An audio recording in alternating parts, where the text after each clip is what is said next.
हाँ भाई करें शुरू। तो आज की इस वीडियो के अंदर हमारे पास Asus का X15 लैपटॉप है और इसकी खासियत ये है कि इसके अंदर Intel का i5 13 जनरेशन प्रोसेसर है और इसके अंदर H सीरीज प्रोसेसर है जो कि हाई परफॉर्मेंस वाला एक प्रोसेसर डाला है। तो यहाँ पर आज की इस वीडियो के अंदर हम बात करेंगे इसी की। हमने इसे अच्छे से टेस्ट करा है और इस प्रोसेसर के अंदर आपको पूरी 12 कोर्स मिलती हैं, जिसके अंदर 4 कोर्स हैं सिर्फ परफॉर्मेंस के लिए और हर एक कोर 2 थ्रेड रन कराती है। बाकी की 8 जो कोर्स हैं वो आपको एफिशिएंसी कोर्स मिलती हैं जो कि सिंगल थ्रेड रन कराती हैं। तो टोटल इसका जो प्रोसेसर है वो 16 थ्रेड रन करा सकता है। बस इस लैपटॉप के अंदर मेरे को एक चीज की कमी लगी, इसके अंदर डेडिकेटेड जीपीयू नहीं मिलता। इसके अंदर है Intel Iris Xe ग्राफिक्स और ये जो मेरे पास वेरिएंट है इसमें 16 GB की रैम है DDR4 जिसकी फ्रीक्वेंसी है 3200 मेगाहर्ट्ज की। और भाई इसको आप एक्सटेंड भी कर सकते हो 24 GB तक, मतलब इसके अंदर 8 GB की 2 रैम है, एक निकाल के 16 लगा दो और ये 24 GB तक सपोर्ट करता है। इसके अलावा 512 GB वाला वेरिएंट है हमारे पास, यानी कि PCIe 3.0 SSD और इसकी जो रीडिंग राइटिंग स्पीड है वो है 2000 Mbps की।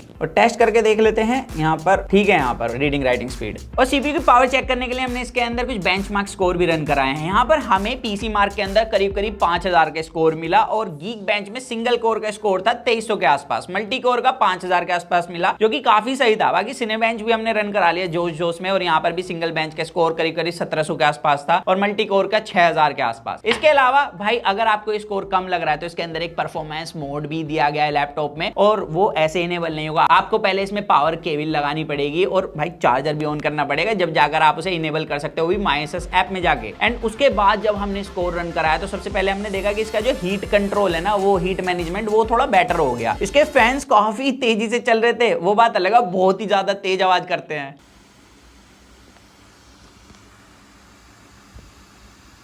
और परफॉर्मेंस मोड इनेबल करने के बाद जो स्कोर आया वो भाई एक्चुअली काफी ज्यादा इंप्रेसिव था। अगर मैं सिनेबेंच की देखूं तो यहाँ पर 2 टाइम्स बेटर स्कोर हो गया था और पीसी मार्क के अंदर भी करीब 700 स्कोर ज्यादा देखने के लिए मिला नॉर्मल मोड के कंपैरिजन में। बट दिक्कत ये है कि अगर आप पावर कोड को निकाल देते हो तो भाई फिर से ये स्टैंडर्ड मोड में लग जाएगा, जो सबसे बड़ी दिक्कत है। और फिर से अगर आप पावर केबल के लगाओगे ना तो ऐसा नहीं है ऑटोमेटिकली परफॉर्मेंस मोड में लग जाएगा, आपको फिर से MyAsus ऐप में जाके इनेबल करना पड़ेगा। तो उसके लिए अलग से अगर ये बटन दे देते ना वो बेटर रहता। बार बार भाई ऐप में घुस के इनेबल करो, वो थोड़ी झंझट वाली बात है। तो अगर आपको हैवी परफॉर्मेंस करनी है इसके अंदर, ये गेमिंग करनी है, तो इसके अंदर पावर कोड लगा के रखना, उसके बाद ही आप अच्छे से हाई परफॉर्मेंस कर पाओगे। जैसे कि यहाँ पर सीपीयू सेंट्रिक गेम है एस्फल्ट, उसे तो अच्छे से संभाल लेता है, लेकिन जहां पर भाई जीपीयू सेंट्रिक गेम आ जाएगा जैसे कि फोर्जा, वो इसके अंदर भाई काफी ज्यादा जिटर करता है। तो जीपीयू ना होने की वजह से इसके अंदर ये दिक्कतें आती हैं। अच्छी परफॉर्मेंस तो है लेकिन जहां पर जीपीयू सेंट्रिक गेम आ जाएंगे उन्हें आप अच्छे से प्ले नहीं कर पाओगे। बाकी एक दिक्कत जैसे कि लाइट चली गई भाई गेम खेलते खेलते, हाई परफॉर्मेंस मोड लगाया हुआ है, तो फिर से आपका जो लैपटॉप है वो स्टैंडर्ड मोड में आ जाएगा और दिक्कत वही आएगी कि आपको फिर से अंदर जाके MyAsus ऐप से हाई परफॉर्मेंस मोड इनेबल करना पड़ेगा पावर कोड को लगाने के बाद। तो यहाँ पर ये सबसे बड़ी दिक्कत लगी है मेरे को। बाकी जो इसके अंदर एडिटिंग है 4K वाली वो अच्छे से हैंडल हो जाती है। यहाँ पर हमने काफी सारे इफेक्ट लगाए, मल्टीपल लेयर लगाई 4K की, कोई भी हमें मेजर जिटरिंग नहीं मिली, माइनस ही जिटरिंग मिली है जो कि लगभग हर लैपटॉप के अंदर हमें मिल गई है। बस मेरे को दिक्कत यहाँ पर ये लगी है, मेरा कैमरा जिस फॉर्मेट में फाइल बनाता है ना वो वाला इसके अंदर कोडेक ही नहीं है। तो यहाँ पर देखो ना ही थंबनेल शो हो रही है ना ही मैं वीडियो प्ले कर पा रहा हूँ इसके अंदर।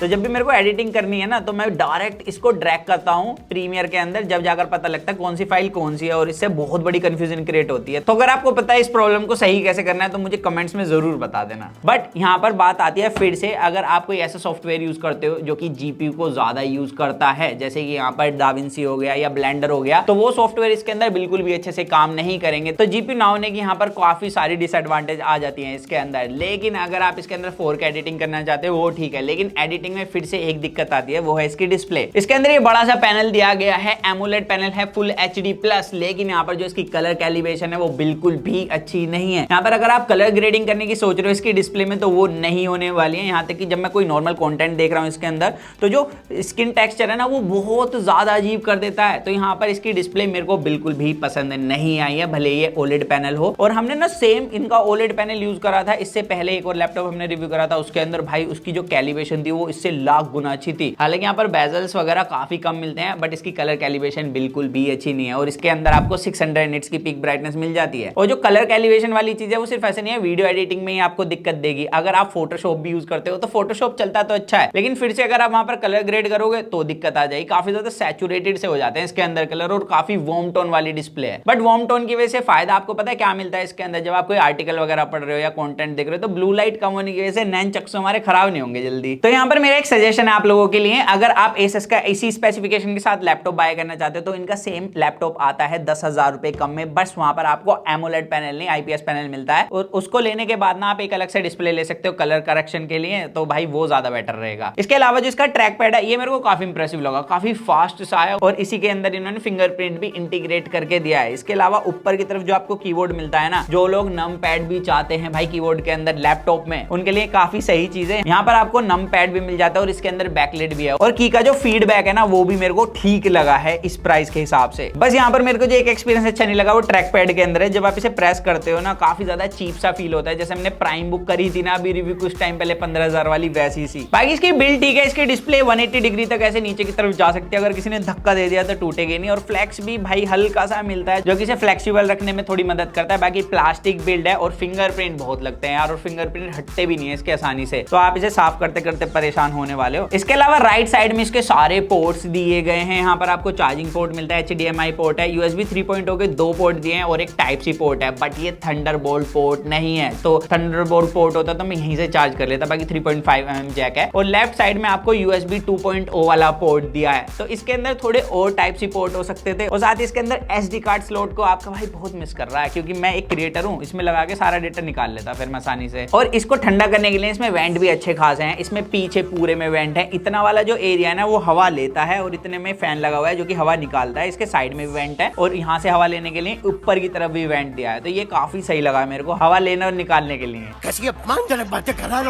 और अच्छी बात मेरे को ये लगी इसमें प्राइवेसी शटर भी दिया गया है, तो भाई ये सही है, मतलब मेरे को अलग से बाय करना पड़ा था अपने लैपटॉप के लिए। और इसकी जो ऑडियो और वीडियो रिकॉर्डिंग है वो भी आप यहाँ पर देख ही रहे होगे, ये 720p तक रिकॉर्ड कर सकता है। ऑनलाइन कॉन्फ्रेंस लेने के लिए, मीटिंग लेने के लिए काफी सही लग रहा है मेरे को। बाकी आप बताना आपको इसकी ऑडियो क्वालिटी कैसी लग रही है। नीचे आपको स्पीकर ग्रिल्स भी मिल जाती हैं, और इसके स्पीकर्स ट्यून करे हैं सोनिक मास्टर ने, बट मेरे को ये साउंड काफी एवरेज लगी है। और इसके अलावा जो इसकी बैटरी है, इसके अंदर आपको 50 वोट आर की बैटरी मिल जाती है, और 65 वोट की फास्ट चार्जिंग है। चार्जिंग तो इसकी एक्चुअली फास्ट बोल सकते हो कि काफी तेजी से चार्ज हो जाता है, बट यहाँ पर अगर बैटरी बैकअप की बात करूं, अगर आप इसको मिक्स यूज करते हो जिसमें कि एडिटिंग करना, वीडियो प्ले करना, या कोई आर्टिकल वगैरह पढ़ना, ब्राउजिंग करना, उस टाइम पर ये करीब 4 घंटे का ही बैटरी बैकअप देता है, तो बैटरी बैकअप मेरे को स्टिल एवरेज लगा इसका। इसके अलावा इसके अंदर विंडो 11 मिलती है, MS ऑफिस दिया गया है, तो ऑल ओवर एक अच्छा पैकेज है। बट जो इसका 10,000 रुपए कम वाला वेरिएंट है जिसमें IPS पैनल मिलता है, वो मेरे को ज्यादा वर्थ लगा, क्योंकि यहाँ पर जिस चीज के लिए हम 10,000 रुपए ज्यादा पे कर रहे हैं, इसके एमोलेड पैनल के लिए वो अच्छे से कैलिब्रेटेड है ही नहीं, और वहां पर आपको सारी स्पेसिफिकेशन वैसे भी सेम मिल जाते हैं। तो अगर आपके लिए एमोलेड मेन प्रायोरिटी नहीं है तो मैं कहूंगा कि आप उसे बाय कर सकते हो, अदरवाइज ये तो है ही। बाकी आप बताना आपको कैसा लगा ये लैपटॉप और हमारी वीडियो, और अगर आपको ऐसी वीडियो देखना पसंद है तो चैनल सब्सक्राइब जरूर कर देना मेरे दोस्त। सो दैट्स इट गाइस, आज की वीडियो में सिर्फ इतना ही था, तो मिलते हैं जल्दी कूल और एक्साइटिंग वीडियो में। जब तक के लिए जो मन में आए गाइस वो करें। To watch your heart, stay tuned with that HFV unbox guys.